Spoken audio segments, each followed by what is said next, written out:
And my daughter just isn't demonstrating the same enthusiasm that her older brother does.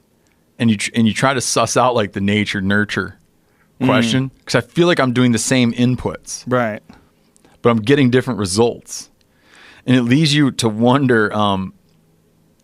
It's a very small sample size, but when I talk to other parents, like parents who are parenting right now, young kids, I just keep encountering other dads who are having the same experience, and it really leaves you to wonder, sort of like what sort of like cultural influences are going on there, where it's like the enthusiasms oftentimes among young girls are not as high as the enthusiasms among boys, and it's hard to unpack. Is it cultural? I don't know. It's hard to unpack everything. Yeah, that's my question. Is like at I'll never. your I don't kids' know. age. How old are your kids? Well, the two I'm talking about are 8 and 5. Yeah, man, I don't know how much culture plays a part. I know. I really think that it's obviously in my small sample group, an 8-year-old and a 10-year-old for the youngest kids. The 8-year-old fucking loves it. They're both girls. The 10-year-old, she's like, whatever. Yeah. You know, if I try to wake her up, take her fishing, she'd be like, leave me alone. Yeah. I'm going back to sleep. I'm sure there are parents out there who, I haven't met them yet. Maybe they're out there where they have like a boy and a girl, and the girl's super fired up and the boy's not. Maybe it happens. I guarantee it. There's Jamie and I were just talking about this yesterday because I was watching this video of these. I want to try to put this in a respectful way. I think and I'm sure you're aware of this. There's people that are in the hunting world, the outdoor industry, that I think are in it because it's a good avenue to get attention if you're like a hot chick. Yeah. If you're a hot chick and you wear pink and you go out and shoot things, you take all these grip and grins with deer and like this, you're gonna get a lot of likes. Yeah, because it's like imagine the male perspective on it. Yeah, is like, here's the woman who has everything. Exactly. And she likes to hunt. Yeah, she's hot and she likes to hunt, and there's quite a few of them. And I was telling Jamie, it's a weird world because part of me, I don't want to be a sexist. I don't want to look at these girls and I don't look at a guy who hunts and who wants to be a part of the outdoor industry and go, oh, this guy is just doing this because he thinks this is his avenue for fame and success. I think, well, here's a guy who really likes to hunt and he realizes there's people like Steve Rinella and John Dudley out there and these famous hunters. Man, I want to be a famous hunter. How do I do it?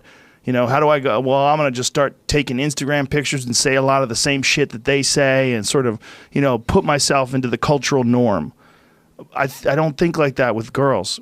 You're like, you just want to have men like you. Not all of them. Not all of them. A lot of them I think are super legit. A lot of them are, but there's unquestionably this added element in that world. And let's be super generous and say it's only 10% of them. Mm-hmm. But that 10%, I'm like, I smell a rat. I'm not unaware of what you're talking about. I'm sure you're not. No, I noticed it. Yeah. It's weird. I even had like I remember it was, there's kind of like a sex pot kind of huntress scene, Oh, yeah. Super made up, full war paint, fake eyelashes, hot as fuck, skin tight clothes, out there shooting shit, taking pictures. Yeah, it's weird. And then you go to their Instagram page, and it's like there's pictures of that, and then there's a lot of pictures with their butt up in the air where they're doing some strange exercise. Getting ready for bow season. Yeah, accentuating their butt. Like, that's weird. I don't do any of those exercises. I would really like to, I would really like because I'm going to continue leaning on my daughter, because I would really like her. I'm going to keep leaning on her until I feel like she's at an age where she can legitimately say she doesn't want to go. Right. Because right now, if I asked her every day, hey, you want to go to school? She'd be having a real delinquency problem. So you're like, you really like, you make kids do stuff. I took her duck hunting a couple weekends ago. It was a cold morning, and we get out there, and before it's even legal light, she's like, felt terrible. She's laying there crying about how cold her feet are. If my boy was doing that, I would have a very different attitude about it. Right. Than when she's crying. Her crying because she's cold, like, made me feel awful. Right. With my boy, I've been like, shh. Suck it up. But with her, I'm like, oh man, Yeah. she's all cold now. Yeah. And then and so you really, there really is a difference. Yeah, there's a difference there, and it's not, of the people that buy hunting licenses in this country, 90% of the people that buy hunting, 90% are males. Right. Right. So 1 in 10 license holders is a woman, but then there's more women than men in the, slightly more women than men in the country. And there's a ton of ways of explaining it. We talked about it earlier with Neanderthals, or maybe the Neanderthals didn't have these like divided roles. But in all the hunter-gatherer cultures, it's very normal to see a division of labor here, and to have like that men were out hunting and women were not. There's a bunch of explanations for that. Like people were tied to being home to care for small children, and couldn't afford that risk. Right? Do they vary? Are there some women that go out with the hunting parties? If it is, the minute you say no, someone's going to point out to some variation. But in your experience, you've done several of these trips to these remote jungles. Oh yeah, but that's just such a small thing. I mean, you get rather than looking at personal experience, just like from kind of exploring the literature and reading about historic accounts and what people found and what people do. It is very much the norm.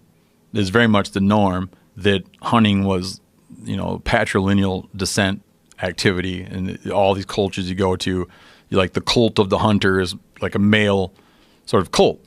But the factors that made it that way, okay, you have to assume it comes from some kind of practical factor, right? The factors that made it that way aren't there anymore. And like I said, it's a difficult thing to unpack. If it winds up being that if I have 2 boys and 1 girl, if it winds up being that both boys become avid hunters and fishermen, and somehow my daughter does not, I'll probably view it as some bit of a personal failure, though I'll never know what really was going on. Like I said, it's hard to like unload it. I wish I could have 100 children, like 50 girls and 50 boys, and have a bigger sample size.